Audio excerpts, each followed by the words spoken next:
My phone rang at 3:07 a.m. Not a notification. Not a vibration. A real call. That alone was strange, because nobody really calls anymore. Especially not in the middle of the night. For a moment I thought I was dreaming. My room was dark and silent, and my brain was still halfway asleep. But the screen on my nightstand was glowing. So I grabbed my phone and looked at it. And that's when my stomach dropped. The caller ID didn't show a number. It didn't show a name. It only showed 2 words. Front camera. I stared at the screen for a few seconds, trying to process it. Okay, what? I answered the call. Hello? Nothing. No voice. No breathing. Just silence. Then the screen suddenly switched to video. My front camera turned on. At least, that's what I thought. Because the screen was showing my bedroom. My bed. My desk. My closet. Everything looked normal. But something felt wrong. I was holding the phone next to my ear, yet somehow the camera was showing the room in front of me. I slowly pulled the phone away from my face and looked at it. The angle was strange. It looked like the video was being recorded from the corner of the room. Like someone was filming me from behind. A cold chill crept down my spine. Real funny, I muttered. I assumed it was some weird phone glitch. So I hung up. 5 seconds later, my phone rang again. Same caller. Front camera. Now I felt uneasy. But curiosity won. So I answered again. The video feed appeared instantly. My room was still on the screen. But something had changed. On the phone display, my closet door was open. Just a crack. I slowly turned my head toward the Real closet. It was completely closed. I looked back at the phone. On the screen the closet door slowly creaked open wider. My heart started beating faster. Okay, this isn't funny anymore. The video continued playing. Inside the closet on the phone screen, something moved. At first it looked like a shadow. Then 2 pale hands appeared. They slid slowly around the edge of the door. Long fingers gripping the wood. My chest tightened. The closet door opened wider. And something stepped out. Tall. Thin. Wrong. Its head tilted slightly to the side like a broken mannequin. I whispered, "Who the hell is that?" The figure walked slowly toward the camera. Step by step.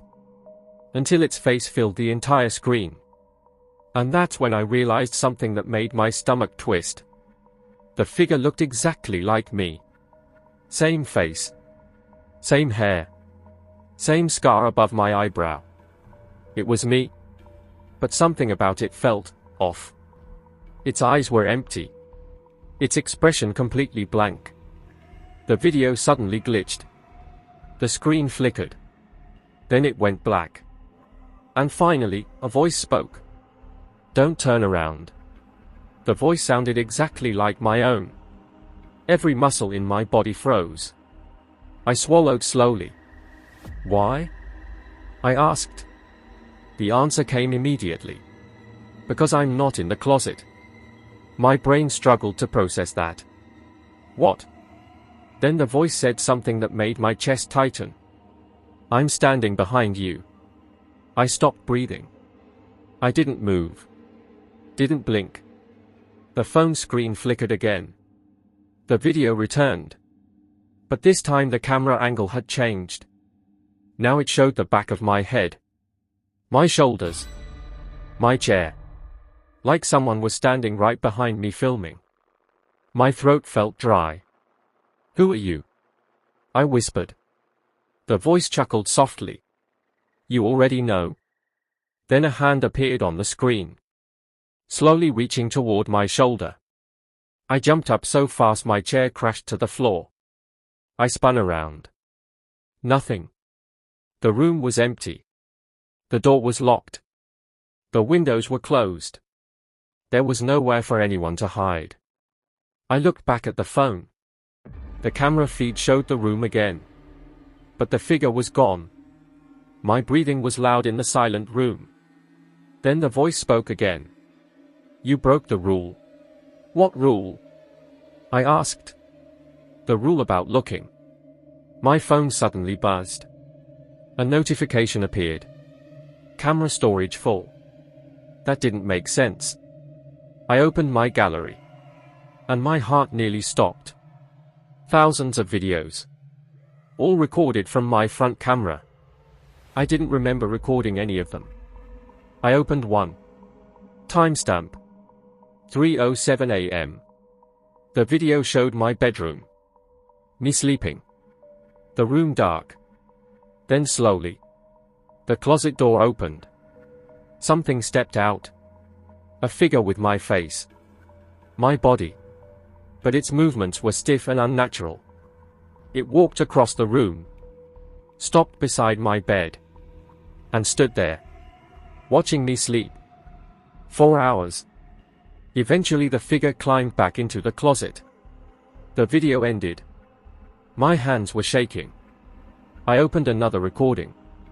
Same thing. Another night. Another visit. The same figure watching me sleep. Every night. For years. How long? I whispered. The voice answered calmly. 3 years. 3 years. 3 years of something standing in my room while I slept. Watching me. I leaned against the wall, trying to breathe. Why? I asked. The voice paused. Then said something that made my skin crawl. I wasn't watching you. I frowned. Then what were you doing? The voice whispered. I was waiting. For what? I asked. The phone screen turned black. Then the camera slowly rotated. Now it pointed directly into the closet. Completely dark. The voice whispered again. For you to notice. At that exact moment, my real closet door creaked open. Slowly. Something moved inside the darkness. Then someone stepped out. It wasn't the thing from the videos. It was me. Exactly me. Same face. Same clothes. Same terrified expression. He looked at me and whispered. Finally. Then he pointed at my phone. The phone screen now showed a new angle. From inside the closet. Watching the room. Watching me. Watching him. Then the voice said one last thing. You weren't the original. The screen went black. And that's the last thing I remember. Now every night at 3:07 a.m. My phone rings. Caller ID always says. Front camera. And every time I answer. The camera shows my bedroom. But the person sleeping in the bed isn't me anymore. And the one watching from the closet? That's me. Waiting.